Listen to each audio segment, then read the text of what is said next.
Joe Cowley from the Chicago Sun-Times, Bulls beat writer, former Sox beat writer. Joe Cowley is all over the place, one of my favorite guys to talk to, one of my favorite guys to run into at the United Center. He's always showing the bigs love, and like I said, man, he's going to always keep it 100. If you don't like his opinion, that's your problem. I appreciate the perspective that Joe gives. So without further ado, T, bring Joe on. Well, Joe is there, but I'll let you do the honors. Welcome, Joe. You're on the soil with the brothers. Thank you for taking some time out of your day to chop it up with us.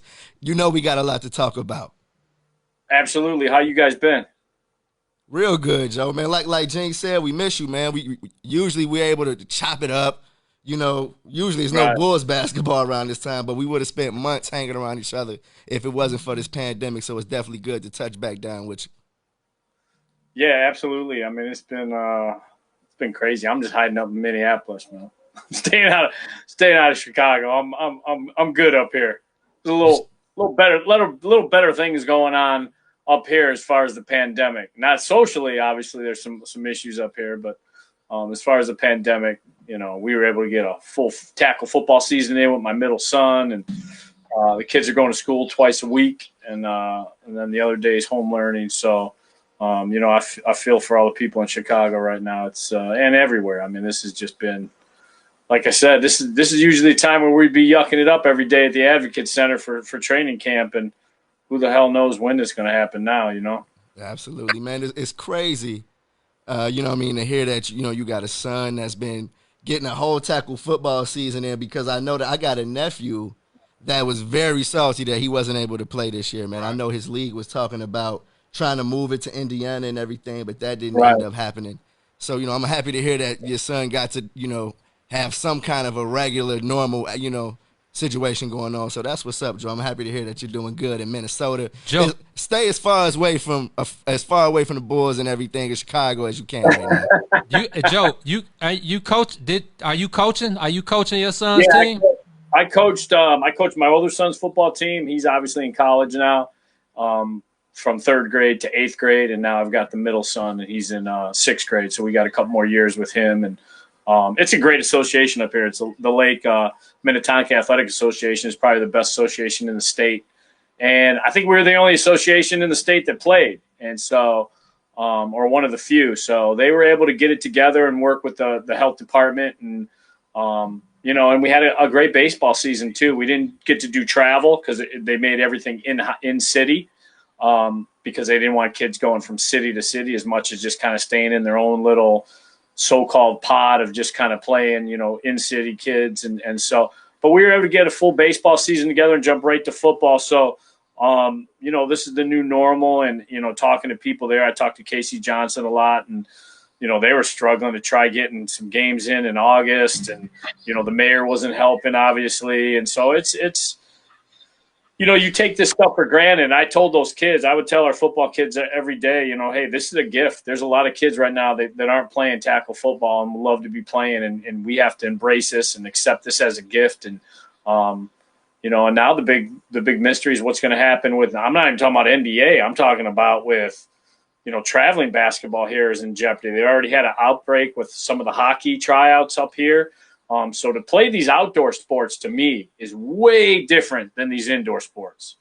And that's why, you know, relaying that to Bulls basketball in a bigger picture, I mean, even if they get this thing going in December or January, you and I may still not be seeing each other. I think we'll be doing a lot of Zoom calls and a lot of talking over Zoom with players. And I don't know if the media is going to be involved in this thing very much. And that's going to be tough. So, because that's where that's where you talk to guys. That's where you get access to guys and kind of, you know, they can talk on Zoom, but it's all, you know, kind of manufactured. They're not going to be real. They're that politics version of them, you know. Exactly. They're not going to be real with us like they are when they can pull you aside and say, hey, this is what's up and stuff. Yeah. No, that's definitely one of the obstacles. You know what I mean, that we're definitely, I feel like, already having to get over in covering this past baseball season, man. Let's jump into the news of today, though, man. We know that Ricky Renteria they say they mutually agreed to part ways, which I feel like is always a weird way to say that you fire somebody. You're fired and we liked you, so we're trying to make it nice. Exactly. Let's soften the blow a little bit.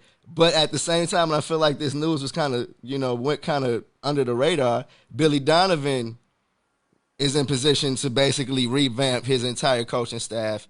Right. And those are, that makes me look at what's going on. Who has the gun to Jay Reinsdorf's head right now that's making him do a few things that I feel like in recent memory we never would have thought would have been happening with these teams this year?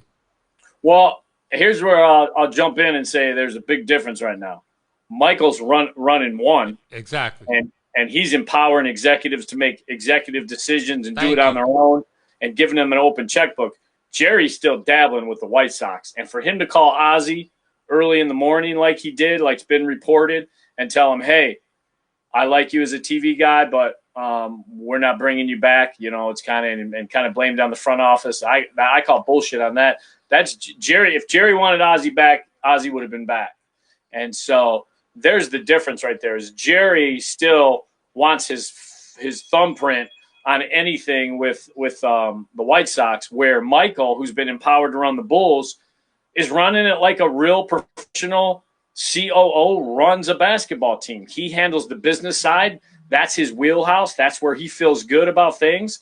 And he's finally empowered one man to make all basketball decisions and handed him a checkbook and said, do you and do what you feel like you need to do to build this thing out. And, and that's why there were so many mixed signals, I think, financially, because I know on the business end of things, as I reported, everything has been frozen and shut down. They're in a hiring freeze. They're not giving raises and reviews and stuff like that.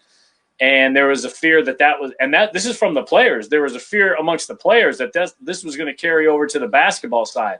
And that's why there was, as I reported it, growing momentum that Boylan was going to stay.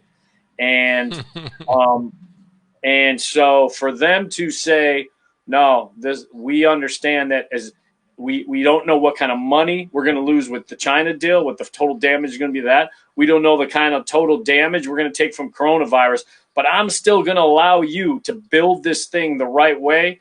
I mean, I applaud Michael Reinsdorf, and I was getting worried because I kind of went on a limb for him and kind of was talking about that this will be a new era like 3 years ago, and it took a long time, and we had to sit around with Gar Forman way too long and Jim Kelly way too long, but it finally happened. I think he eventually got there after going through the business end of things with a rake in every department. I think he finally got over to the basketball side. It took longer than I would have liked, and I'm sure Bulls fans would have liked, but I applaud the fact that this isn't even your dad's Bulls. This isn't even your older brother's Bulls. This is our Bulls, and it's a new way of doing business, and I applaud it because the White Sox, as you can see, are still kind of doing White Sox things. And I like the fact that they got rid of Don Cooper. That could have been a decade ago. Yeah.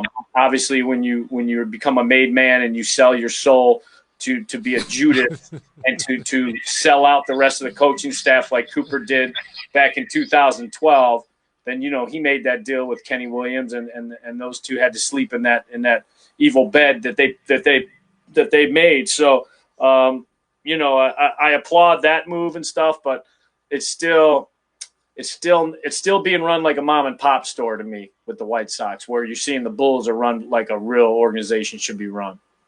What is the next step over there for the Bulls, man? Because now he's going to be bringing in new assistants. I'm assuming nobody that he's worked with before.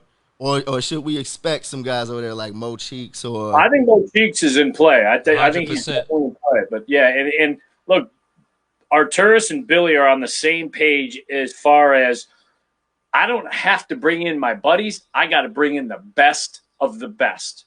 If you're unemployed or you're even employed and have a contract that's about to run out, I think look, Arturas and Billy had a very, very distant relationship. And you just don't see executives go out of their comfort zone, and their first hire as a coach is a guy that they really didn't have a relationship with. Yeah. So that tells me that Arturas not only is aggressive, but thinks outside the box and thinks win, win, win. And, and I'm not saying, look, Aduka is going to be a great coach. I think Adrian Griffin's going to be a great coach, but they wanted a proven guy that they know. And the old way of doing business would have been, hey, this is the assistant that everyone says is the next one. Let's hire him, do it on the cheap. Billy Donovan's a big shark. We ain't going after that because the big shark costs big money. And for them to aggressively go after the best guy that they felt was on the market, it's mind-blowing because we're so used to a different way of Bulls basketball. So, I think they're going to look for the best of the best as far as assistants, build the staff out, and they're not done building this front office out. I mean, they want to add a lot of offices at the Advocate Center. So this is not going to be the small kind of front office that we're used to. They want to have a lot of moving pieces, and the checkbook, like I said, the checkbook is open. Joe, I totally agree with you when you say that, it's clearly, some different things going on with the Bulls. Like you said, the fact that Billy Donovan was probably the best coach available, but also probably the most expensive coach available. Open that pocketbook, man. Exactly. I feel like that was a clear sign that they're trying to do things differently in Chicago, which is why I gave them credit. Even if it's baby steps, I feel like the Bulls are heading in the right direction. Now, here's what I'm hung up on what you just said. You said the White Sox are still running it like a mom and pop shop. And that's interesting to me because of two things. I feel like I was fully prepared for the White Sox to go into 2021 with Rick Renteria as the manager.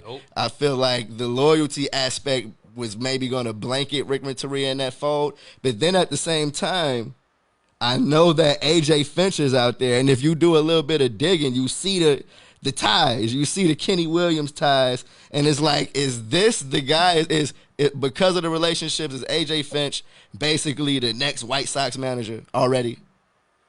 Well, I think if they can get a deal done, look, I've been told that Hinch is the man because they know they could get him on the cheap because he's fighting for his life to get back into baseball. B, they want a guy that's going to embrace analytics and not fight analytics. Yeah. And C, he's proven. And so whatever you think about him, you want to call him Dirty AJ, you call him Dirty AJ. I mean, to me in baseball, if you ain't cheating, you ain't trying. That's a whole different animal. Period. Tell it like it is, Joe. Why I call it the same old White Sox is because, okay, you got the Cora brothers, Alex and Joey. Alex could be a great manager to a lot of Latino guys, and Joey is a great bench coach. You don't want to bring them. Why? Because you still got the ass. Kenny Williams still has the ass with them from years ago. So you're not going and trying to get the best guys because of your feelings. That's the difference. Arturas, maybe, he had no relationship with Billy Donovan. But even if he did and it wasn't a good one, I think Arturas would still be like, bygones are bygones. We're going after the best that we can get. Where the White Sox still have their vendettas and still have their hurt feelings. And to me, the best manager in baseball not getting the job. You tell me the last time baseball didn't retread a manager like Ozzie Guillen has not been retread. Absolutely. That's ridiculous to me. It's a complete blackballing of everything this guy does. And why? Because he doesn't embrace analytics like baseball does. Well, your sport sucks right now because you've embraced analytics. Yeah. And you've lost a lot of viewers and you're chasing a lot of people away. So you keep chasing those numbers guys and those MIT guys and think that's the way.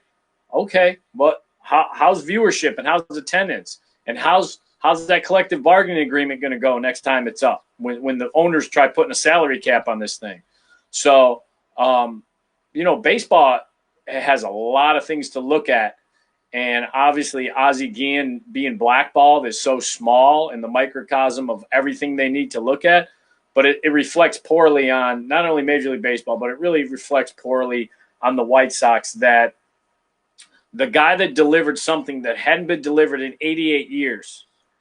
And then, to me, his better managerial job is he brought that 2008 horseshit team back to the playoff. That was a horseshit team. And so for him to do that, I mean, that tells me, and they had to do it a different way. It wasn't what he had in 2005. And so that tells me this guy is just a baseball guy. He lives in Chicago. He's in town. He wants another chance. He still loves Jerry Reinsdorf. and they're not going to give it to him. So that's why it's just and you throw in the chorus stuff and why is Alomar not in there? Then you read some of the stuff going on with Omar Vizquel when he was coaching with the White Sox. His wife came out and on Mexican TV television, and the stuff she said. Oh my goodness, I don't speak Spanish, but I know I could read enough of it to figure out it's bad, and there's a cleanup job there. So to me, it still kind of has a mom and pop feel to it, and you're not going to win like that. And you know what, Joe? It's always interesting to me because I feel like Ozzie makes it known publicly often, like, hey, I would love to possibly get back in that White Sox manager position, but that's not happening. Joe, let's take a break real quick. We'll be right back. We got to pay some bills. You're on the soil with the Bigs. WIFTBPM. Funeral expenses are costly. The Casket Store wants to help you save hundreds of dollars. You do not have to purchase a casket from the funeral home. Call now for a free in-home consultation. Call 773-445-6900. 773-445-6900. Introducing your trusted source for high-quality Black emojis, better known as Blackmoji. We believe Black is beautiful, and that beauty should be reflected in the digital market.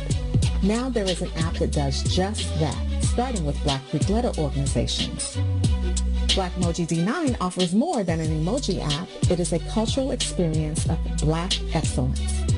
Download the app in the Apple or Google Play Store to access a specially curated catalog of emojis representing the Divine Nine. Use the emojis to celebrate Black Greek events, acknowledge current events, support social causes, and learn about esteemed Black Greek members who blaze the trail of Black history. A portion of every subscription goes toward a scholarship fund specifically for members of Black Greek letter organizations to help keep the legacy alive. Download the Blackmoji app today. Hold up, man, you know what I'm saying? So I'll be telling these niggas, man, shit in the game, man. Shit Tell 'em, real.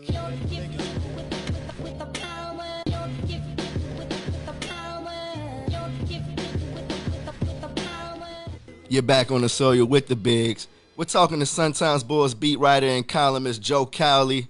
Breaking news on the soil. He's telling Southside fans, get ready for AJ Hinch as the next manager of the White Sox. But that's kind of that's as good as it gets because he's saying these guys are still ran like a mom and pop shop. And when you look at the evidence, it's hard to dispute it. I'm looking at my guy Kenny Williams now, like, what's going on up there? So, Joe, I mean, I know you spent years on that White Sox beat. You do your thing on the Bulls beat now. I got a journalism question for you real quick. Yeah. What is your philosophy, man, when it comes to covering a beat? And as far as what's your game plan when it comes to how you approach these teams? I mean, my whole thing is, look, I'm a fan of one team now. I don't know if it's from years of covering sports, and that's that team right there on that hat, the Steelers. That Pittsburgh baby. Steelers. You know I know. I know.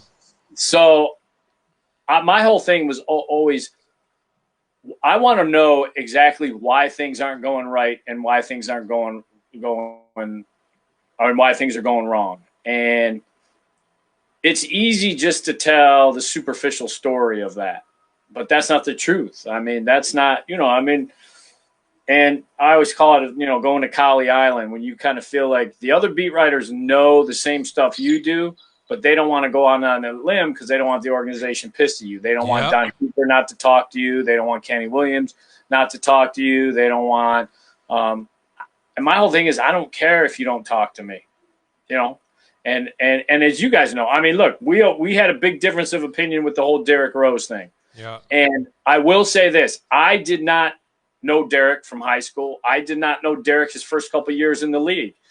I knew Derrick after he's a guy that had changed a bit because of the injury.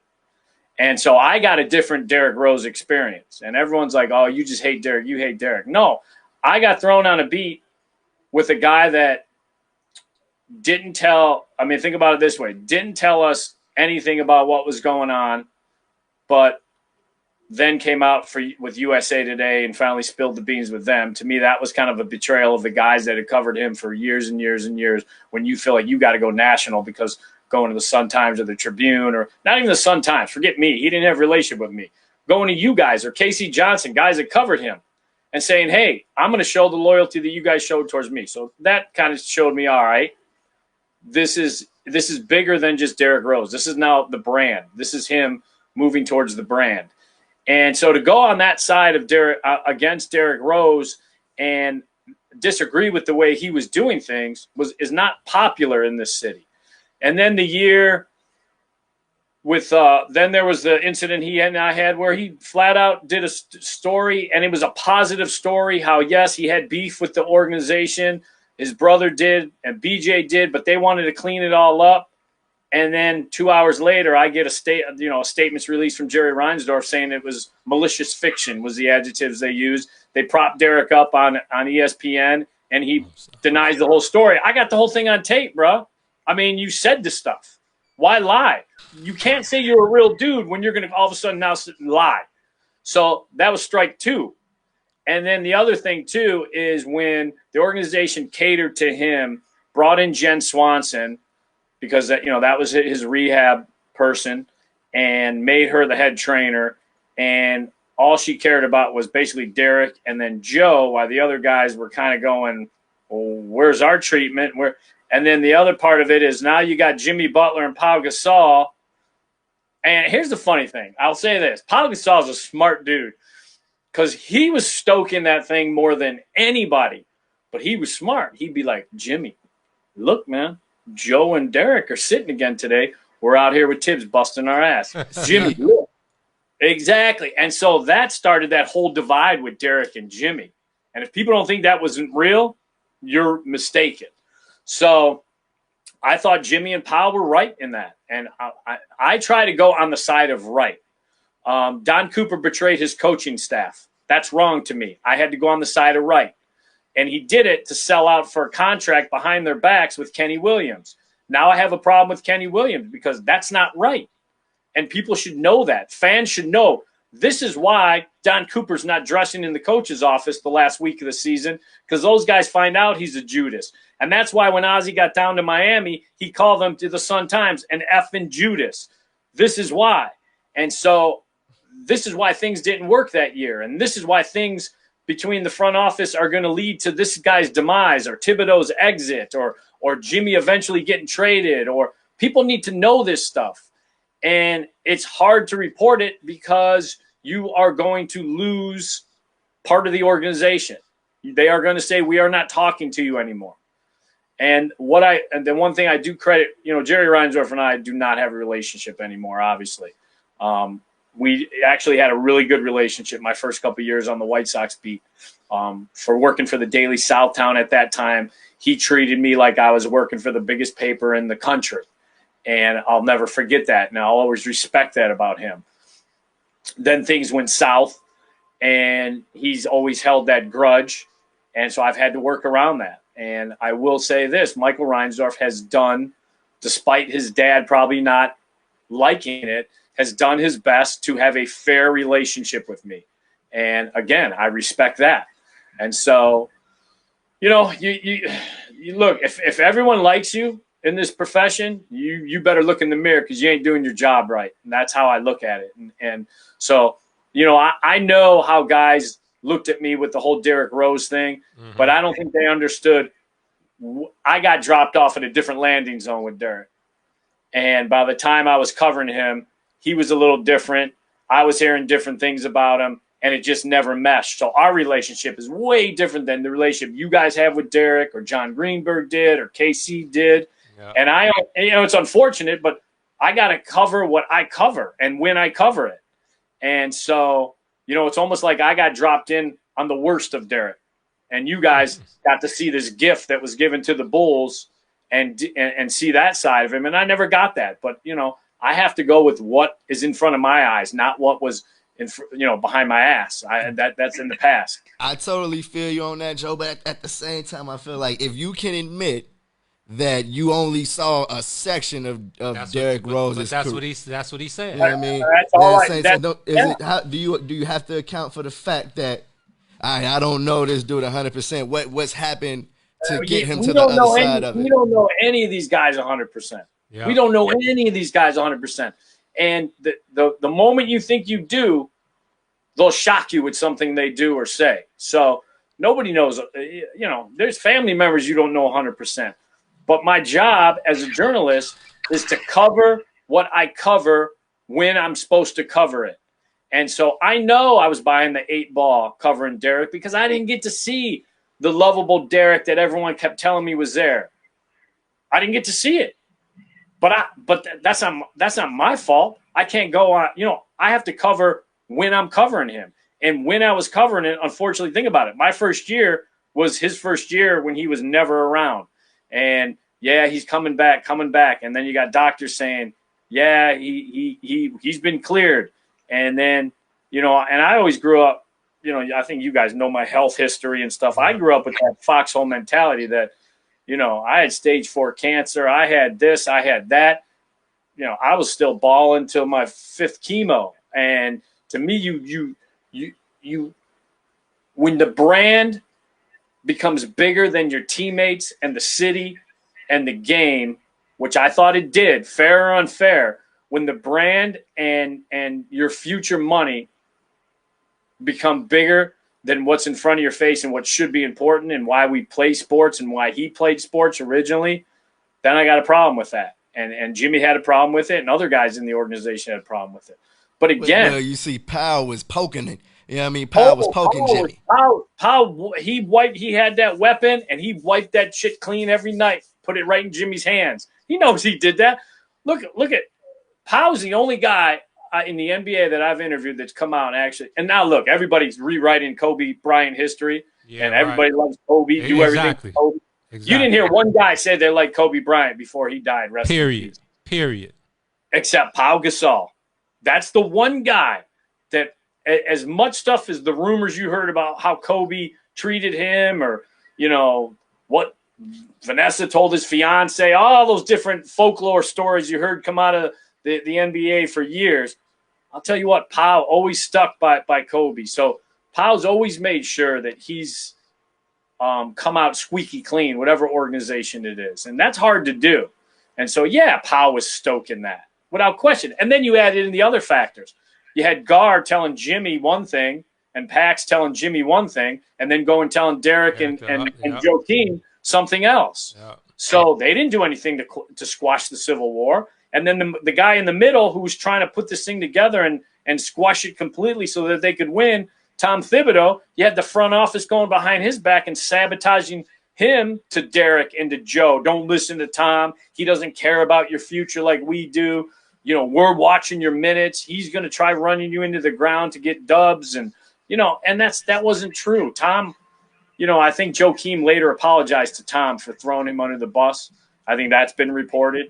Joe didn't know how good he had it as far as a coach until he had to leave and deal with other coaches. And I'd probably say Derrick would probably say the same thing. So, well, Joe, the one thing I do want to agree with you 100% on is when you're in this business and everybody likes you, then you definitely need to look in the mirror, because we learned that early on in the game when we just had to do us, be ourselves, report on what we thought was right and what we knew was right. And if you didn't like it, then so what? But we knew that we were doing our job. So like I said from the beginning, we've always, the first time we got a chance to build with you, you were always cool. I have been reading your articles, been following you for a long time. So I have my reserved thoughts about you. But when we finally met and we chopped it up, and then we actually got to play ball together, basketball brings out a different side of people, and you really get to see who people really are. So we hooped with Joe, and I'm like, he's more like D-Rose than I thought. You got a fierce competitive side, Joe. I didn't know that. Yeah, that was a fun day, man. We went at it. That was a good time. We got to do that again as soon as life gets back to some kind of normal. That'd be great. Man, Joe, we definitely got to find some time to link back up. I know you're in Minnesota now, safe and sound away from the Chicago craziness, man. But when you get back over, the line, come over and touch down with your brothers, man. Anytime, man. You got the one thing I'll say about you guys. I think young reporters have this reputation or this perception of me that I'm prickly and I don't know where it's come from or whatever. But the one thing I like, or whether it was Cody Westerlin or Tony Gill or you guys, I like young guys that are hungry and that come out ask questions, aren't afraid to pull guys aside, do one-on-ones, and just work their ass off. There's too many young guys coming in this business. They just want to be boom mics and record what we say, take our material and put their name on it.